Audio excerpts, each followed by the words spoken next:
talking about this a few years ago was extremely dangerous. Now that we have YouTube and more social networking devices, such as even Rupert's MySpace, this is really getting out in such a way that they can't control it. They must just be really, if you could use the expression, shitting themselves over this, because they can't control people now talking about the elephant in the room, what is so obvious to all of us.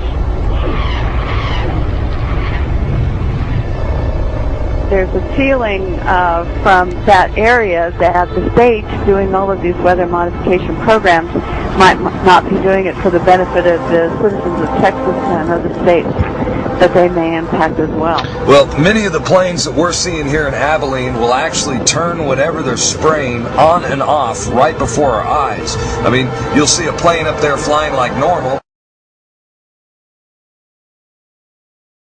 Actually turn whatever they're spraying on and off right before our eyes. I mean, you'll see a plane up there flying like normal, and then all of a sudden it starts spraying. We've seen them fly off into the distance and then loop around and fly back again. These are not your typical planes with a preordained path destination from city to city. Someone needs to explain to me, why do they stop traveling in one particular direction and then loop around and come back again? They perform this behavior so many times that we start seeing the tic-tac-toe grids in the sky. We're witnessing the giant X's. And I mean, Rosalind, when you and I grew up, these contrails naturally dissipated in a few seconds or perhaps a minute max. But these things expand, they grow bigger, and before you know it, the entire sky is overcast. That's correct. And they are there all day. They do loop the loop around our county and our state. We follow them at times with spotters in different areas, watching the planes loop, come back around. And we know from the FAA records that the jets from commercial airlines fly in straight lines, and coming across our county, there aren't many, and they stay mostly in certain patterns.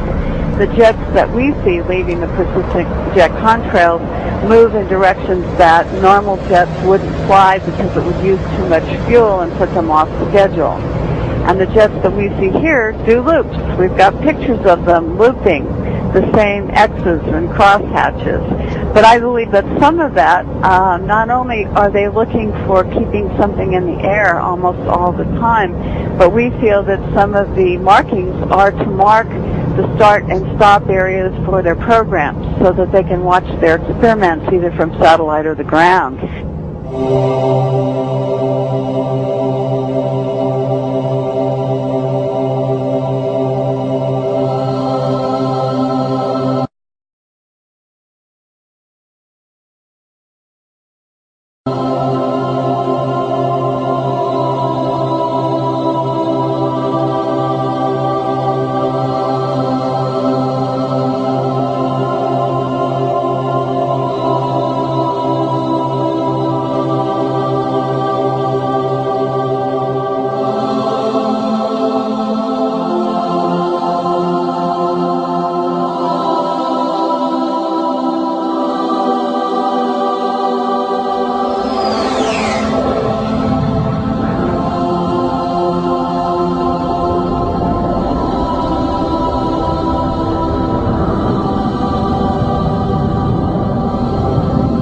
Why do they want to keep this quiet? Why aren't they talking about this? Why don't they want us talking about it? And you can only come to the conclusion that they're hiding something. Now, do you believe that this is a full-scale secret operation that includes not only the U.S. but Europe and the rest of the world?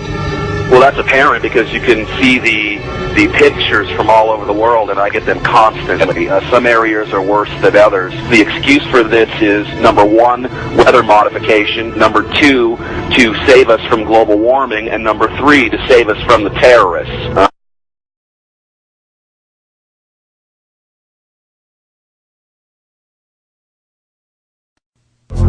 Chaos theory hurricane control, advanced cloud seeding, massive ionospheric heaters, storm-absorbing supergels, nanoscale weather machines, some barely visible to the human eye. All of these technologies exist in some form today, and many of them are being tested at this very moment. whether we like it or not. The atmosphere is being modified by human activity. So we're living with it. We must do something about it. We don't have any alternative. In many parts of the world, large-scale weather modification is already commonplace, and with good reason. If you've experienced something like this, you'll take all the help you can get.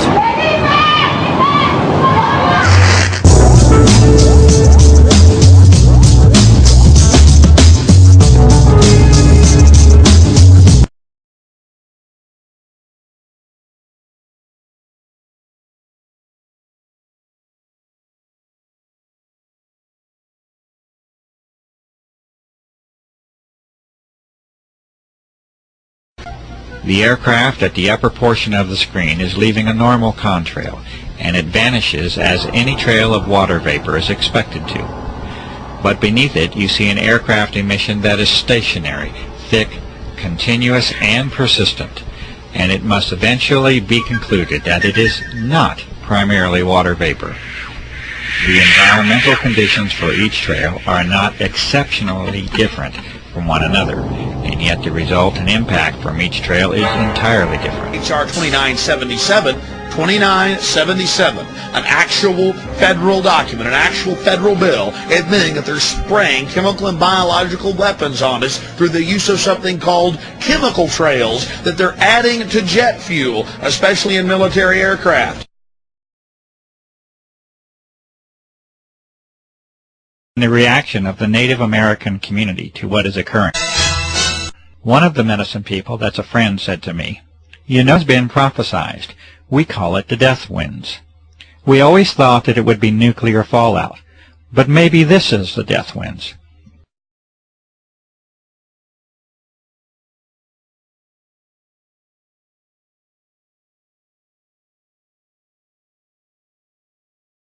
Prime Minister, my name is Winston Smith, and I'm from London. The New World Order elites want to reduce and control the world's population to save the planet. I recently discovered that most of Britain was sprayed in biological weapons trials between 1940 and 1979.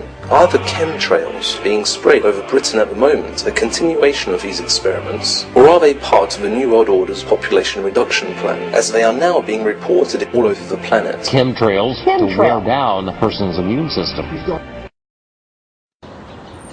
Here you can see a big difference between two planes. One is leaving a big stripe, and ahead is a smaller plane with just a normal contrail. It vanished after a few seconds.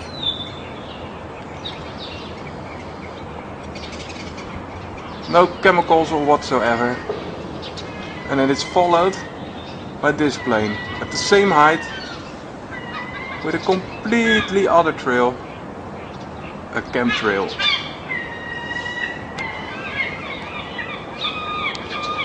These trails are gonna stick until it's become a big cloud like you see behind these new stripes. There goes the little one without chemicals. And here's one with chemicals. Strange, huh?